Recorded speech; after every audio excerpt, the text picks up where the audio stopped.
Ever. Sim, vamos tentar esclarecer as dúvidas aí, trazer o pessoal para esse, para esse mercado aí, para o pessoal conhecer um pouco mais sobre regularizações imobiliárias. E é um prazer estar aqui. Que bom. É um tema bem interessante, né? Porque todo mundo tem imóvel, Todo mundo, todo mundo. todo mundo Ou quer, pode falar. todo mundo tem e todo mundo quer mais, né? Exatamente, todo mundo vai ter em algum momento. Gente, eu vou falar nesse Instagram aqui também. Eu tô fazendo live com o Everson Bé. Ele vai falar um pouquinho hoje de regularização imobiliária. E eu tô no meu outro no meu outro Instagram, by Jéssica Ferraz.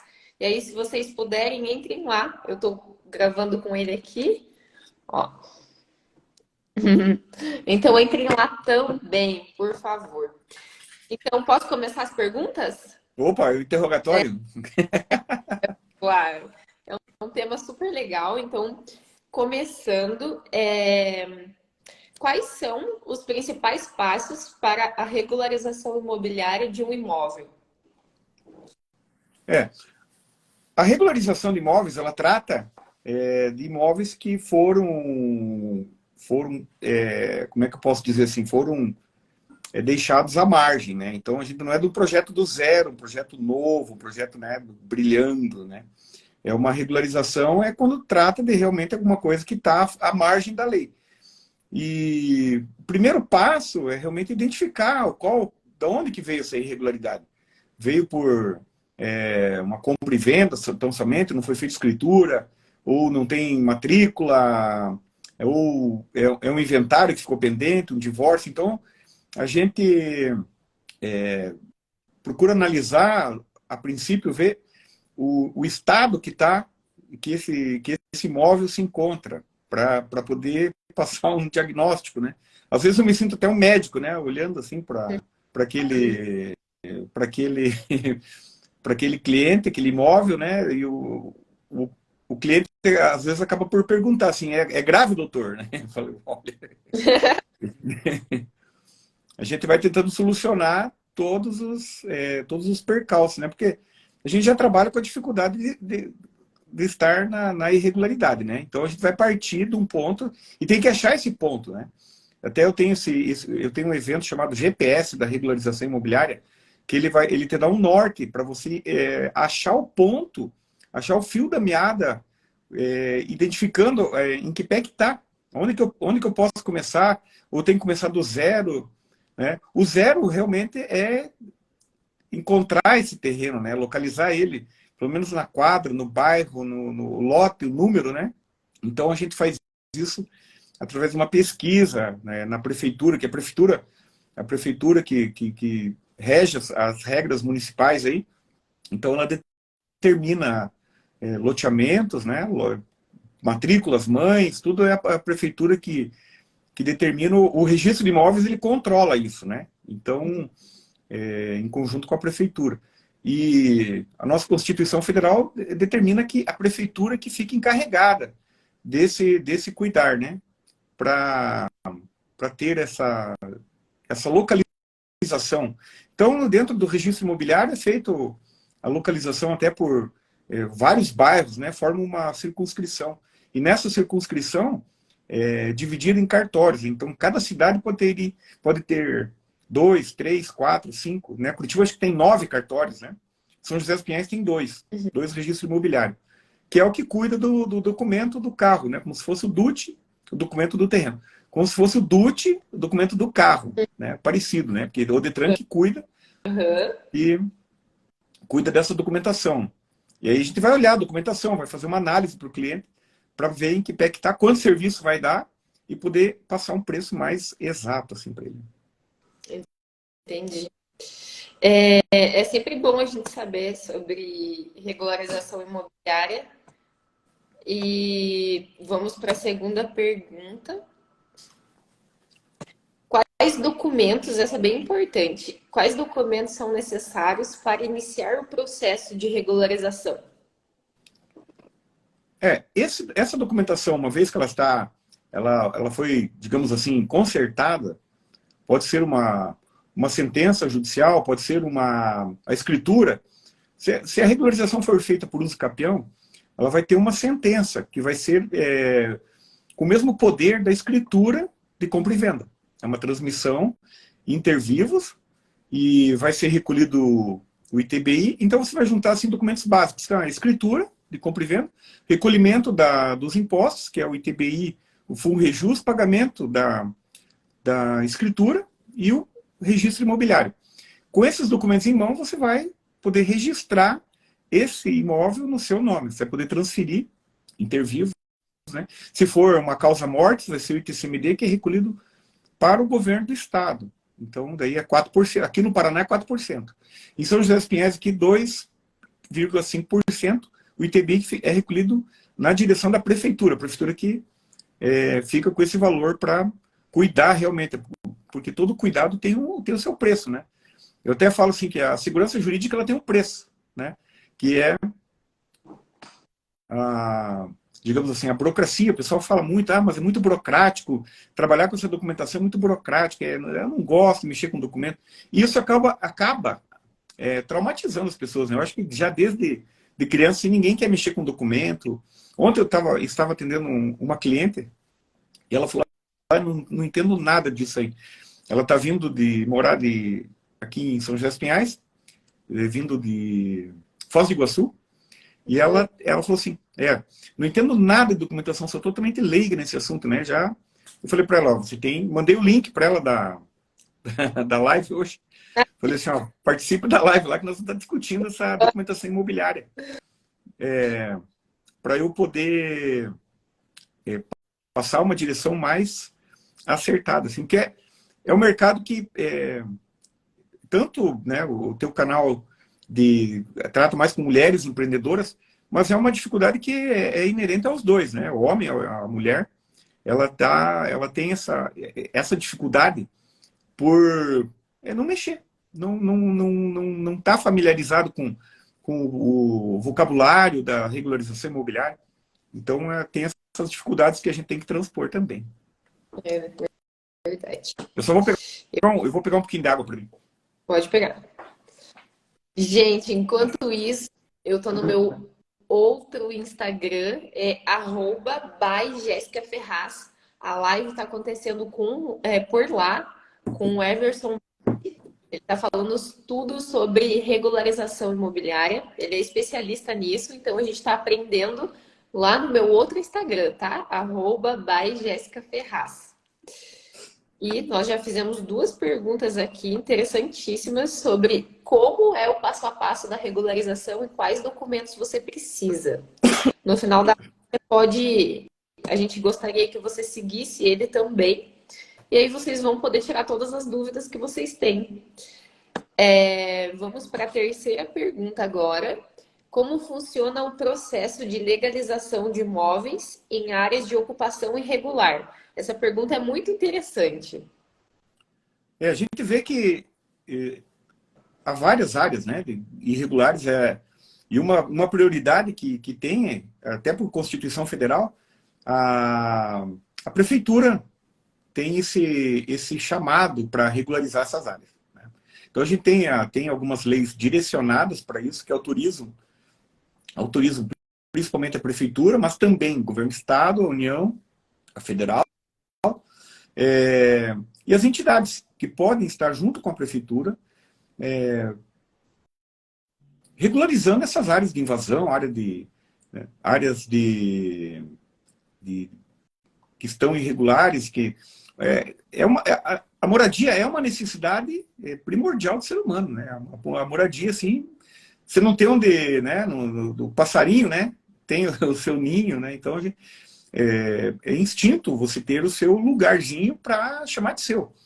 E é importante. A prefeitura aqui de São José dos Pinhais, ela tem feito, sim, inúmeros trabalhos para regularizar a situação, principalmente em locais que a lei determina que são urgentes, né? Lugares que alagam, né? Choveu, alaga.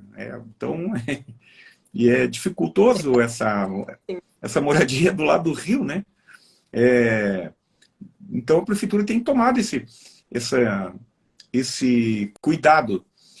Semana passada eu vi um anúncio de um terreno para venda, até me chamou a atenção pelo preço, R$ 50.000. R$ 50.000 em frente a... perto da Petrobras, ali em Araucária. Eu peguei e fui para lá dar uma olhada no terreno. Cheguei lá, uma área de invasão, o terreno era 500 metros quadrados, grande o terreno, eu olhei, eu parei na frente do terreno, e o terreno embaixo da torre de alta tensão. Eu falei, ó, então o cara que comprou, invadiu, né, é um terreno que está, assim, praticamente esse terreno, ele é impossível de regularização. Por quê? Porque ele está já sob domínio de alguma empresa, não vi que empresa que era, de energia de transmissão elétrica. E ele cercou embaixo da torre de alta tensão. O terreno pode ser vendido, né? Você pode conseguir a matrícula, pode fazer o escapião, você pode regularizar esse terreno, passar para o sinal, mas você não pode construir nada nele. E já tinha uma casa embaixo, né? Da torre de alta tensão. Olha o risco, né? O risco de vida que esse povo tá correndo, né? Então, eu fiquei assim, não conversei com ninguém, né? Eu vi a foto do terreno e fui lá olhar. Eu conheci ali a BR, né? E fui para lá. Cheguei lá, tomei uma surpresa. Mas coisas que as pessoas precisam morar, né?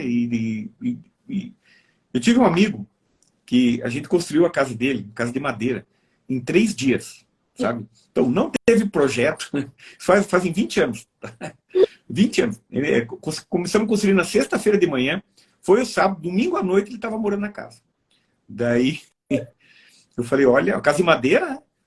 42 metros quadrados, uma casa bonita, ele comprou a casa, aqueles kits, né? E construiu sem projeto, né? Pegou um pedreiro, fez a casa e mandou bala, né? Já tinha um poste de luz lá, a gente puxou a luz, colocamos água, instalamos chuveiro, instalei o chuveiro, né? Falei, meu Deus do céu. Uma correria, né? Instalar um chuveiro assim na... Mas era um terreno legal, o terreno dele já. Uhum. Porque, assim, a falta de loteamento, a falta de terreno, porque, assim, todo mundo tem medo da burocracia. Eu não gosto de falar burocracia, eu falo segurança jurídica. Mas todo mundo tem esse trauma de documento, né? Então, quando vai... E é comum eu estar no tabelionato fazendo uma escritura e o pessoal chegar perguntando como é que faz para registrar o imóvel ali. E ali não é o lugar de registro. O registro imobiliário é próprio, onde faz a escritura é próprio, quando reconhece firma, e o cartório onde você tira certidão de nascimento, casamento, certidão de estado civil. Né? Nascimento, casamento, divórcio e falecimento. Então, esses 4, estado civil, então é no outro cartório. Então, tem 3 tipos de cartório. Às vezes as pessoas confundem um cartório com outro cartório com outro cartório. É muito comum ver que não faz parte da cultura do brasileiro esse entendimento. E esse entendimento tem que ter. Né? Você tem que ter, porque eu passei lá naquele terreno, depois, domingo, eu fui para Araucária, passei na frente do terreno, tinha sido vendido já. Então alguém comprou por 50 mil, sei lá, 30 mil, 40 mil, não sei quanto que foi. Uhum. Foi fechado esse negócio. E, licença. Pode ficar à vontade. E esse terreno foi vendido. E eu falei, olha, é uma questão de necessidade. A pessoa está apavorada para morar em algum lugar, por descarregar, né, sua mudança. E ela acaba por adquirir um terreno que não vai ser possível de regularização. Então, isso é o maior cuidado. Na maioria dos casos, não, o terreno, como eu falei, ele vai ser possível de regularizar embaixo da torre de alta tensão. Se não for do Estado, da União, do município, se for um terreno vago, que esteja lá, que não seja de uma entidade municipal, estadual ou federal, você consegue fazer uso capião. Você não consegue fazer uso capião de um terreno que seja do Estado, do município, da federação. Mas, se não for, a pessoa consegue fazer regularização do terreno, mas não consegue regularizar uma casa, um projeto. Eu já vi casos aqui em São José dos Pinhais, que a empresa de energia elétrica entrou com uma ação de demolição, porque passou a torre de alta tensão antes, o cidadão construiu no recuo, né? Tem uma faixa não edificável de alguns lugares de 12 metros, 15 metros, 17, até 20 metros, depende da potência da fiação elétrica. Porque gera um campo magnético, gera um perigo de puxar equipamentos elétricos, puxar uma moto, puxar, dependendo do que for, né? Uma casa, ou de repente um calheiro vai instalar uma calha lá, fica grudado, né? Fica E grudado. é de 10 mil volts para cima a conversa, né? Então é perigoso. É uma questão de saúde, né? E Totalmente a, irregular. é, a, a, a empresa de energia elétrica entrou com uma ação de demolição. E esse caso veio parar na minha mão já uns 5 a 8 anos atrás, para eu fazer uma análise, fazer uma defesa para o cliente. Eu vi que a empresa de energia elétrica passou, ela marca, ela indeniza o terreno, aqueles 10, 15, 12 metros a 20 metros, ela indeniza. Você não pode construir nada. O terreno continua sendo seu, mas não pode edificar nada, por uma questão de segurança do campo magnético. E você pode plantar, você pode criar alguns animais ali que não ofereça risco de encostar algum equipamento elétrico, metálico nas torres. E eu falei para esse meu cliente, falei, olha, esse caso realmente você não consegue regularizar embaixo da torre de alta tensão.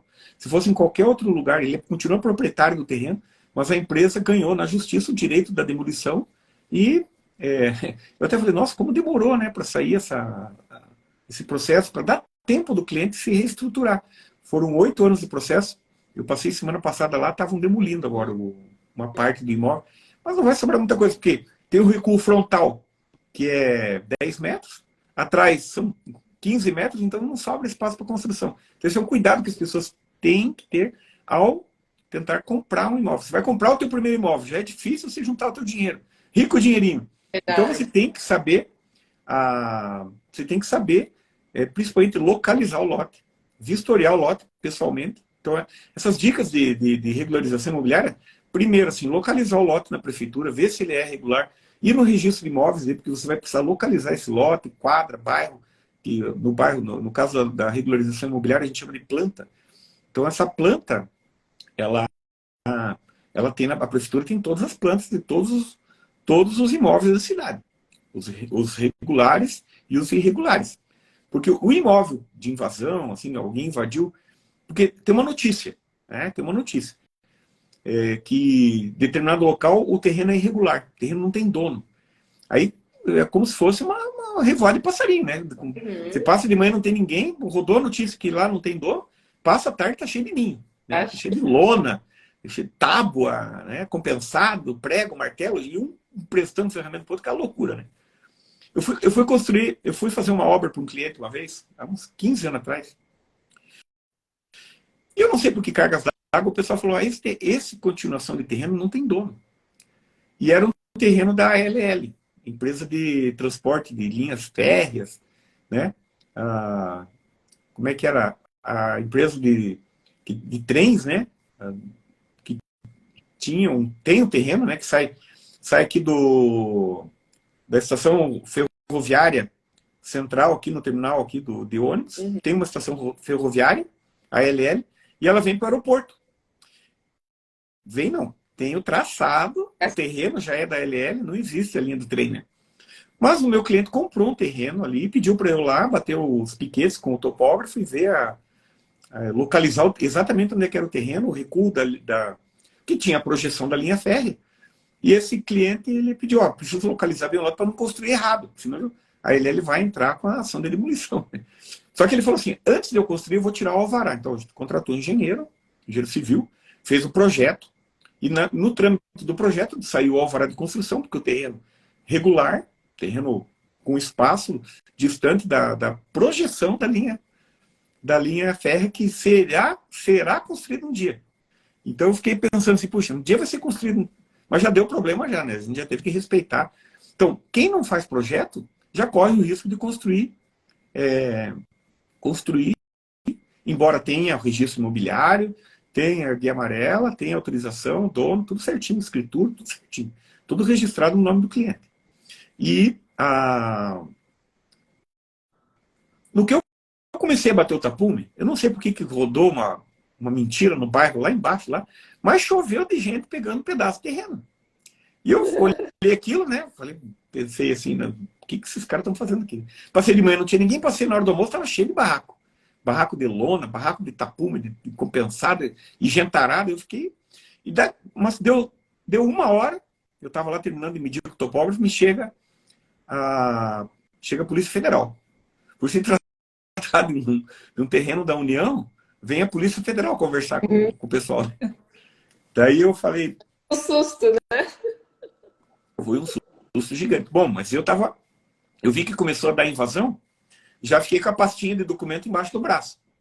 Chegou a Polícia Federal, Polícia Rodoviária Federal, um helicóptero, já cercou a rua, já não deixou mais ninguém entrar, e já foi desmontando os barracos.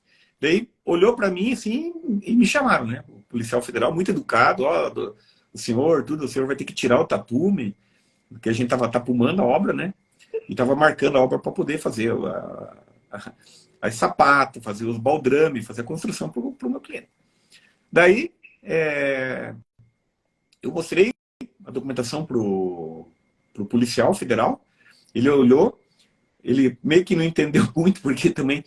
Eu fiquei pensando, me coloquei no lugar do policial federal, né? Eu falei, pô, mas o policial federal fazer a prova, fazer concurso, ele não tem noção de matrícula, de mapa, de guia amarela, alvará de construção. Ele tirou fotos, documentos, mandaram lá para o setor supervisor dele. E eu fiquei parado, ele fiquei tranquilo, porque eu sabia, né, que estava tudo certinho, a gente já tinha tramitado na prefeitura a tirar do alvará, tem as plantas carimbadas, né? A prefeitura fica com cópia dessas plantas lá, né?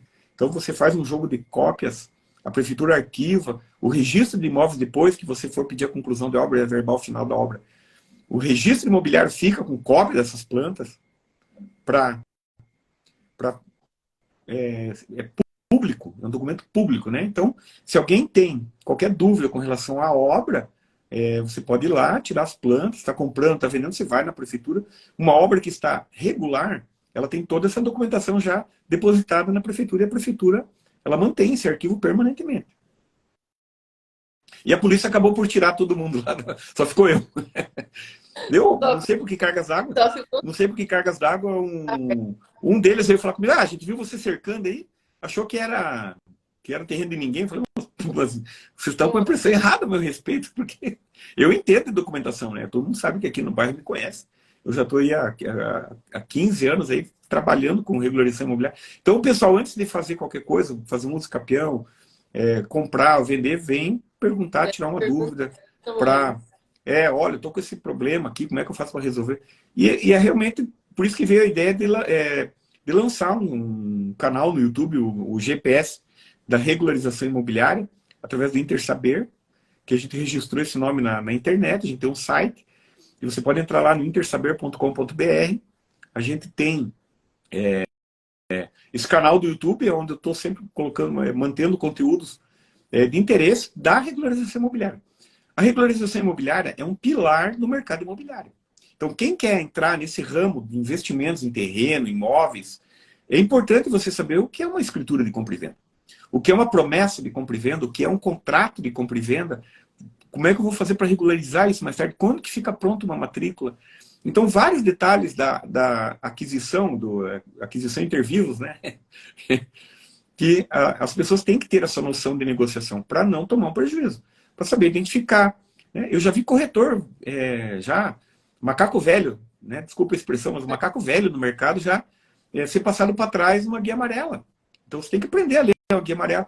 E toda a informação que for passada para você, você ir lá conferir na prefeitura. Né? Uma guia amarela é um documento oficial. É um documento oficial, mas é um documento oficial fornecido por alguém que eu não conheço. Né? É comum ver as pessoas, mas eu tenho a guia amarela que o vendedor me deu, a guia amarela. Olha, se o pessoal está falsificando nota de 100, né? Você vai no mercado com a nota de 100, o pessoal pega assim, a nota de 100 e fica olhando assim, né? Falei, pô, né? Tomara que ela não seja falsa essa minha nota, né? Mas você imagina uma guia amarela. E o corretor veio comigo e falou assim, e eu conhecia bem aqueles terrenos, porque passou pela nossa imobiliária a venda desses terrenos. Daí passou uns 4, 5 meses depois de encerrar as vendas, um outro corretor que tinha comprado, ele estava muito barato. Tinha um terreno. De um lado de uma rua era 7 mil reais hoje. Imagine 7 mil hoje, barato. Terreno assim, sabe, jogado fora. E na outra rua, 30 mil reais. 30 mil reais hoje. Hoje, exatamente. Sem tirar e nem pôr um centavo. Mas nessa época, o dono desses terrenos, ele tinha 90 terrenos, 45 terrenos de frente para uma rua, que tinha um rio, e 45 de frente para uma rua boa, que eram os terrenos mais caros. E nós estávamos na reunião cedo na imobiliária, 8h30 da manhã, ele chegou com massa de documento de terreno e espalhou na mesa, jogou na mesa. E só foi gente pegando matrícula, assim, porque era para pegar para vender, comprar. Assim. E ele falou assim, ó, dou 15 dias, eu vou dar 15 dias para vocês arranjar dinheiro, comprar ou vender, ou fazer alguma coisa. Daqui 15 dias eu volto para acertar. E ficou todo mundo louco, né? A gente negociou os terrenos, tal, passado algum tempo, esse corretor veio mostrar para mim a guia amarela de um dos terrenos que eu tinha visto lá no mapa para vender, que era aquele. Que era de frente para o rio. De frente para o rio, não tinha luz. Você não conseguia ligar nem água nem luz. E ele pagou 30 mil. Era 7. E ele pagou 30 mil. E desenharam o terreno na quadra, desenharam o terreno na guia amarela na quadra de cima. E eu vi o lote que era daqueles baratinhos, e o pessoal desenhou. Eu falei, pô, uma maldade, né? Eu pensei, não falei, né? Eu falei pro meu amigo, ó, dá uma conferida. Olhei e falei, ixi, vi na hora, né? Falei pro meu amigo corretor de imóveis, macaco velho, né? Naquela época, 10 anos de mercado, hein? Falei, olha, veja, dá uma olhadinha, vai na prefeitura, pega o lote, o número do lote, o número da quadra, a planta era a planta, eu falei para ele, a planta é a mesma, mas dá uma conferida. Porque nessa área aí não tem terreno. O loteamento é dessa rua para baixo. Dessa rua para cima, não tem loteamento. Não tem lote subdividido assim, 12 por 30. Não, eu falei para ele falou, deixa comigo, eu sei o que eu estou fazendo.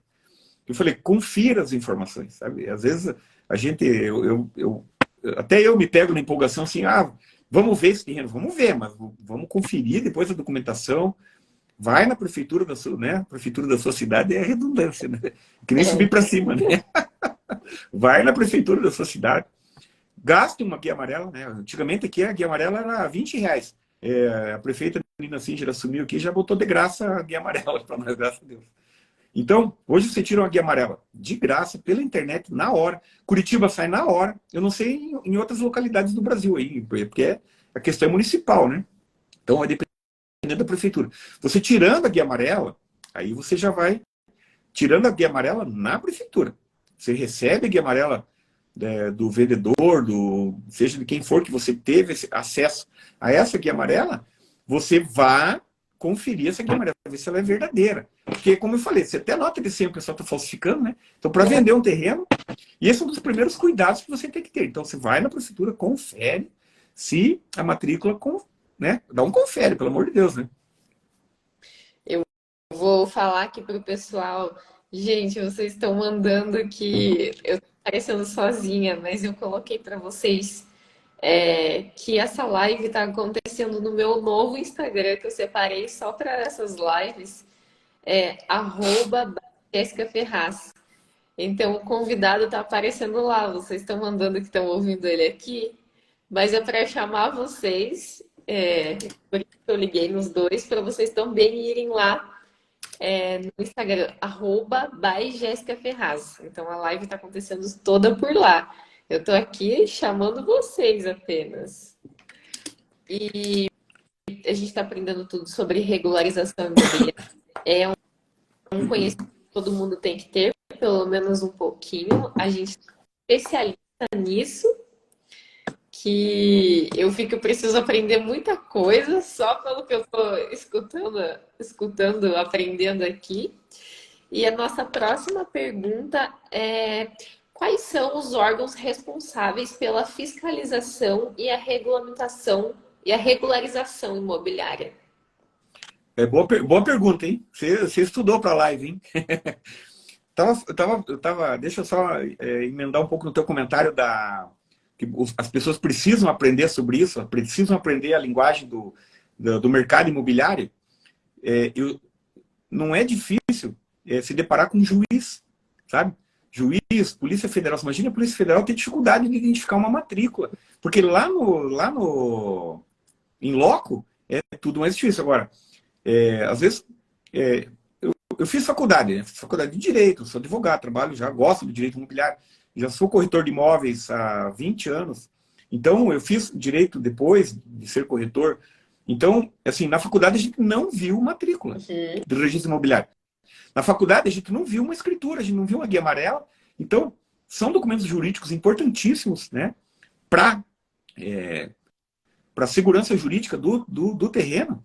Mas o pessoal não se atentou muito. E outros amigos que trabalham, que fizeram outras faculdades, também passam pela faculdade sem... eu tive um semestre de previdenciário, tive um semestre de direito bancário, mas direito imobiliário é bem reduzido.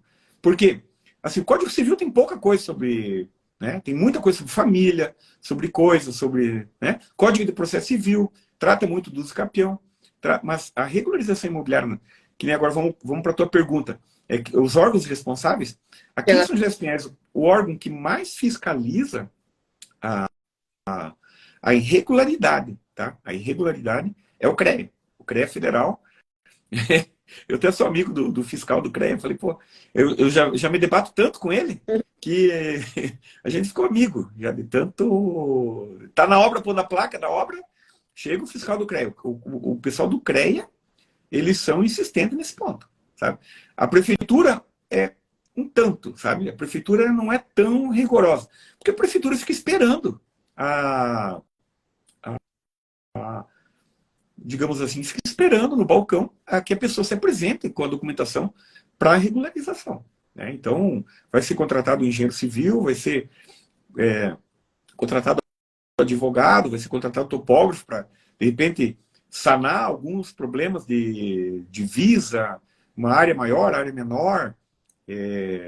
Você manda um projeto que a matrícula está menor, ele tem que... a matrícula está maior. Então, o topógrafo entra, o contador entra. Esse ramo da regularização imobiliária, ele envolve muitos profissionais, né? Então, você vai ter que ter um bom trato para quem quer trabalho. Que eu estou convidando, eu tô aqui hoje para convidar pessoas para vir trabalhar no mercado imobiliário. Porque o mercado imobiliário, os imóveis irregulares no Brasil contam com 60%. Mais da metade dos imóveis, então, no Brasil estão irregulares, com algum tipo de irregularidade. Então, você pega na tua rua, lá que tem 200 imóveis, 100, metade está irregular. Mais da metade. Então aqui, o campeão de caça aos irregulares é o CREA, né? Depois, a prefeitura vai muito por denúncia, sabe? Eu até postei no grupo a gente tem um grupo no WhatsApp. Você pode entrar nesse grupo do WhatsApp, digita lá www, vai na internet, intersaber.com.br. Lá tem um link, você entra no nosso grupo de discussão do WhatsApp. Eu postei um vídeo bem interessante, né? Onde assim, a prefeitura até tolera a construção no recuo. Do muro para dentro tem um alinhamento predial. Do muro para dentro, a prefeitura tolera a construção nesse local. Até tolera, tal. Principalmente se a rua já foi alargada, já está com meio fio, já está com asfalto definitivo, já tem uma rua já projetada. Mas a prefeitura, em nenhum município do Brasil, vai tolerar construir na calçada. Então, eu vi foi uma obra no Rio de Janeiro. Esqueci o nome da cidade. Mas o construtor, né, o proprietário do terreno, construiu na calçada, do muro até o meio-fio, sabe? Então ele fez as paredes num dia, daí, né, fez Viçosa, é uma cidade do Rio de Janeiro lá.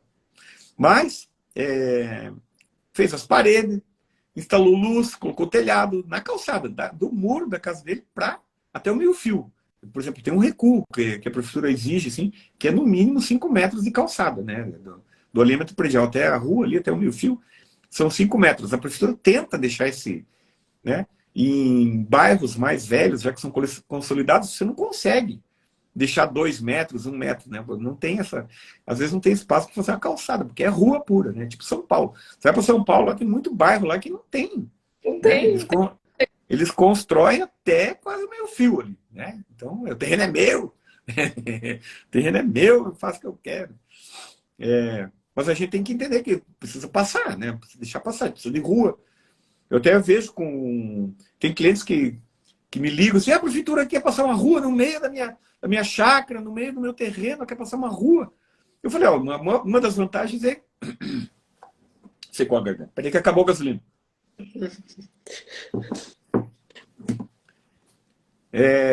A vantagem da pessoa deixar passar uma rua no meio do seu terreno é que ela vai ficar com 12 esquinas. Então, ó, eu falo para ele, veja o lado bom, veja o lado bom, veja o lado positivo, você vai ficar com 12 esquinas. E você dá passagem para a prefeitura, em alguns casos ela indeniza, se o terreno ficar inutilizado, ela indeniza. Eu acompanho também casos de indenização,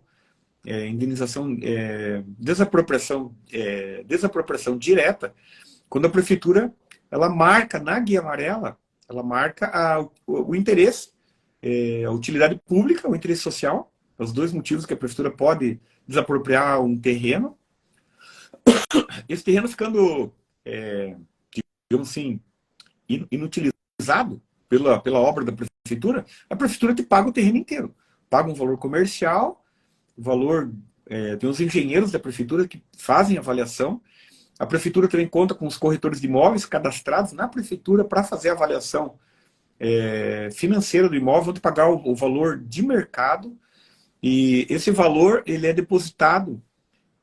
Primeiro passo, ele é feito é marcado na guia amarela o interesse da prefeitura em comprar esse terreno. Então, eles têm um decreto que a prefeitura determina, é marcado na guia amarela. Então, você vai tirar a guia amarela, por isso que é importante tirar a guia amarela, viu? Você vai estar marcado lá na guia amarela que a prefeitura tem interesse de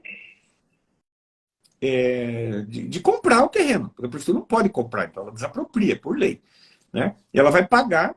Como que é feita essa desapropriação? Essa desapropriação é a desapropriação direta, quando a prefeitura marca na guia amarela e procura te encontrar o proprietário, conversar, vai o engenheiro da prefeitura, o setor do urbanismo, ele vai relatar que a prefeitura tem interesse de comprar o terreno, vai pagar o preço de mercado, que a pessoa não vai ter despesa nenhuma, não vai gerar nenhum tributo, né? Não tem imposto, não vai precisar pagar imposto de renda, não vai precisar pagar nenhum imposto, não vai precisar pagar ITBI. É feita uma escritura pública de desapropriação, a desapropriação direta, quando é feita, a prefeitura primeiro ela paga, depois ela entra no terreno. Então essa é a diferença entre a desapropriação direta da desapropriação indireta. A desapropriação indireta, num caso de necessidade, a prefeitura entra no teu terreno e depois ela te paga. Ah, não gostei do... Né? Então, essa indireta. A indireta você vai ter que entrar na justiça para tramitar a compra.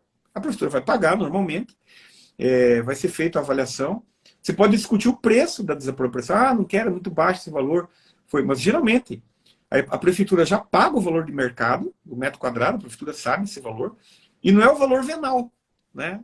Por exemplo, a gente tem marcado no talão de IPTU um valor venal que é um valor para fins de cobrança de imposto. Então, mas eu tenho o valor venal, meu terreno vale 100 mil reais, ele está avaliado pela prefeitura em 30 mil reais. Quanto que eles vão me pagar? Eles vão me pagar 100 mil reais, eles vão pagar o valor de mercado.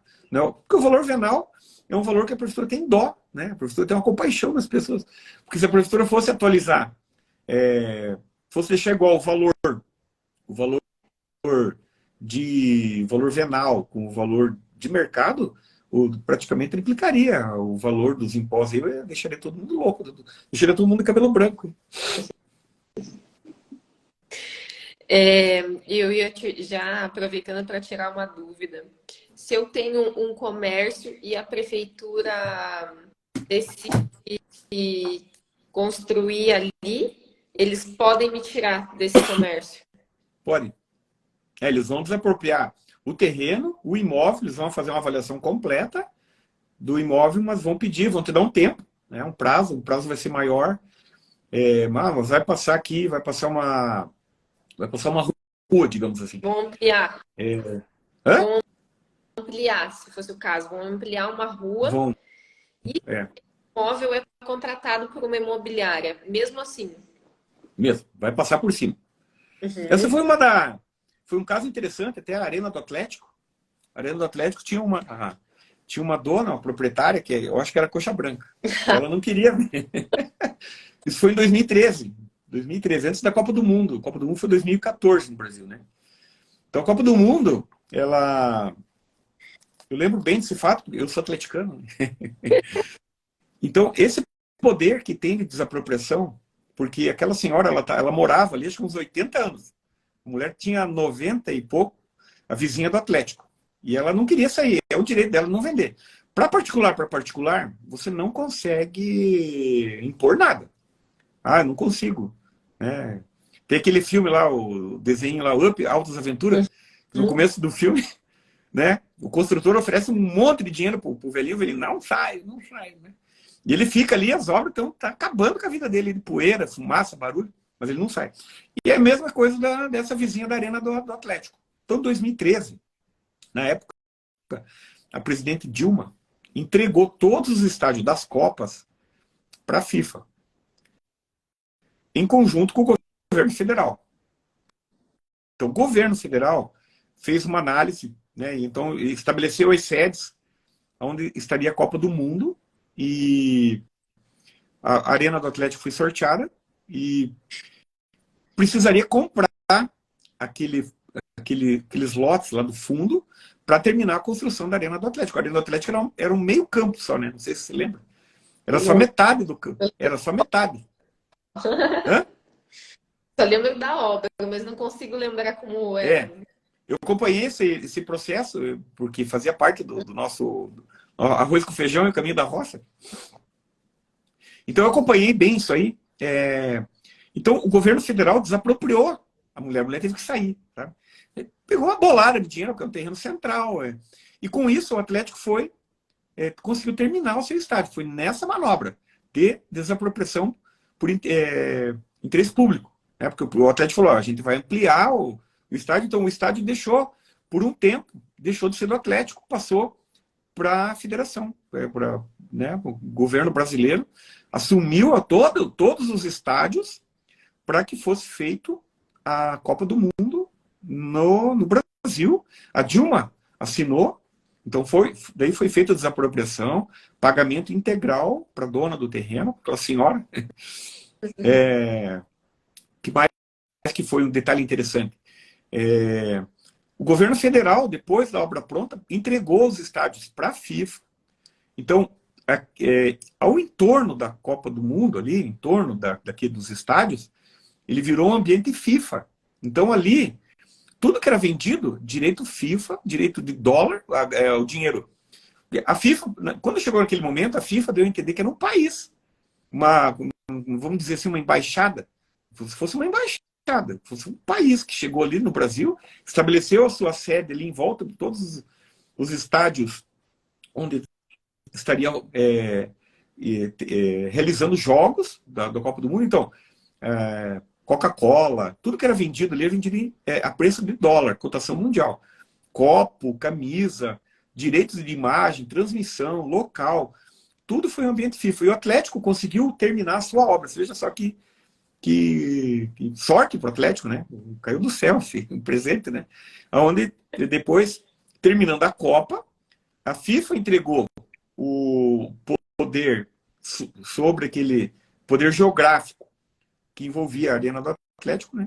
E todas as outras sedes da Copa do Mundo, entregou para o governo brasileiro devolveu para o Atlético já construído. Então, esse foi um fato interessante, né? Da, da desapropriação, E a, e um a fato senhora notório. faturou, né? Oi? E a senhora ali faturou, né? Da Faturou dona. dinheiro, deve ter comprado um prédio no lugar. Vendeu o terreno, pegou dinheiro num prédio. Eu vou fazer mais uma pergunta para nossa live não cair, que daqui a pouco vai fazer 1 hora já. Gente, é lá no meu Instagram, @byjessicaferraz, tá bom? A live está acontecendo lá. E vamos para mais uma pergunta. Quais são as consequências para os proprietários de imóveis que não realizam essa regularização das suas propriedades? É, tem algumas dificuldades, né? A primeira dificuldade é porque a prefeitura ela lança a construção de alguma forma no seu lá no seu obituário, digamos assim, né? Lá no registro lá da prefeitura, no tributos, ela registra geralmente por foto aérea. Foto aérea. Então, eu tirado uma foto aérea e os engenheiros fazem uma projeção, né? Centímetros, uma comparação. E essa comparação, ela acaba por ser maior, né? Porque acaba por acontecer. Eu já vi casos de a obra tem 70 metros quadrados e está lá marcando 85 metros quadrados. E a pessoa começa a pagar impostos a maior. Quando ela regulariza o terreno, que passa a medir, ter a medida certa, né, contrata o engenheiro, faz projeto, faz todo o trâmite, ela verba, já na prefeitura, no tributos ali, ela já paga o ISS da obra e já fica registrado 15 metros a menos. Então, durante esses anos, você acabou por pagar imposto maior. Esse já é o primeiro impacto que pode acontecer, pode não acontecer. Depende da medição da prefeitura. Outra consequência é a falta de financiamento. Você vai vender o imóvel, é muito mais difícil de vender o imóvel quando ele não está averbado. Você não vende, não é que está difícil. O banco não quer saber. Porque juridicamente, quando o imóvel não está averbado, ele não existe. Então, digamos assim, até não pode ser vendido. A gente entra numa esfera quase que criminal de você vender algo que não existe na matrícula. Né? A pessoa vai ver a casa. Até foi uma época, foi um tema de discussão, posso roubar uma casa? Posso roubar o imóvel? Né? Posso furtar o imóvel, uma matrícula? É difícil, porque você não consegue fugir com a casa, né? Você não consegue levar a casa embora, né? Então essas dificuldades a pessoa tem. Fazer um inventário, vai fazer uma holding familiar, o imóvel tem que estar averbado. Você conversa com o contador, o que eu preciso? Matrícula completinha. Tem que estar redonda, não pode estar enrolada. E, e hoje no Brasil existem várias casas que não são averbadas, né? Vários. Até apartamento. Uhum. Muitos apartamentos aí que estão com. Então, o dono morreu, o filho assumiu, não fez inventário, comprou num contratinho de gaveta. Tem Né? Aqui muita. em São José tem muitos apartamentos que foram vendidos no contratinho de gaveta. A prefeitura tirou o pessoal da invasão, aquela velha grilagem, né? Tirou o pessoal da invasão, o pessoal foi para morar no apartamento. O pessoal que mora em terreno, difícil se adaptar no apartamento. Aí acaba vendendo de qualquer jeito. Não pode vender, né? Proibida a venda. Vende no contrato, né? Vende lá por qualquer valor lá e vai para frente. O que é proibido, né? É proibido, mas isso eu escuto bastante. Como existem casas que não são averbadas, né? Tem também casa, prédio. Eu vi lá em Araucária, eu vi um prédio que o construtor puxou o quinto andar sem elevador, né? Então, tem muitas coisas que vai ter que ser acertado. Uhum. Então vamos para a nossa última pergunta.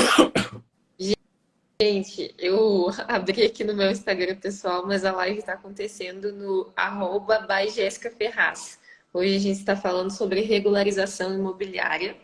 E vamos para a nossa última pergunta. É possível regularizar imóveis construídos em áreas de preservação ambiental? Como isso funciona? Para construir hoje como é que eu vou falar? Está mais restrito, né? As pessoas constroem na ilegalidade mesmo. A própria palavra regularização imobiliária vai tratar disso. A Dilma editou uma lei em 2015, o Código Ambiental, ela reformulou o Código Ambiental liberando a construção na APP, na área de preservação permanente. Pouca gente sabe disso, né? A Polícia Ambiental não sabe disso. O pessoal que trabalha no meio ambiente não sabe disso. Eles trabalham com a Lei 4771, que já foi revogada pela 12.651 da Dilma. Né? A Dilma acertou essa lei, fez uma coisa boa para quem gosta de construir na APP, né? Por que vai construir na APP? Ah, mas é na frente do meu lago, né? Porque tem que manter um raio de 50 metros de raio da nascente. Ali é uma APP, área de proteção permanente da nascente. Mas eu quero construir o meu, como é que é? O meu chalé, né? Eu quero construir o meu chalé na minha chácara de frente para o lago. E não respeita. E faz uma obra irregular, né? Aí, para regularizar, algumas condicionantes da lei, mesmo a Dilma tendo feito essa lei, a lei federal liberando para construir na APP, não é qualquer APP. Quem fez força para essa lei ser aprovada foi a MRV.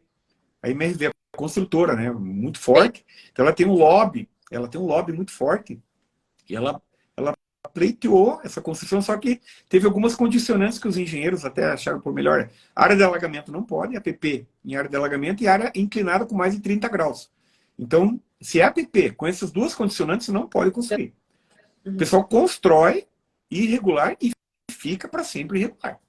Até porque a polícia ambiental, se está causando realmente um impacto ambiental, ela entra com ação de demolição. Ela tem o poder para isso, mas o Brasil é muito grande, né?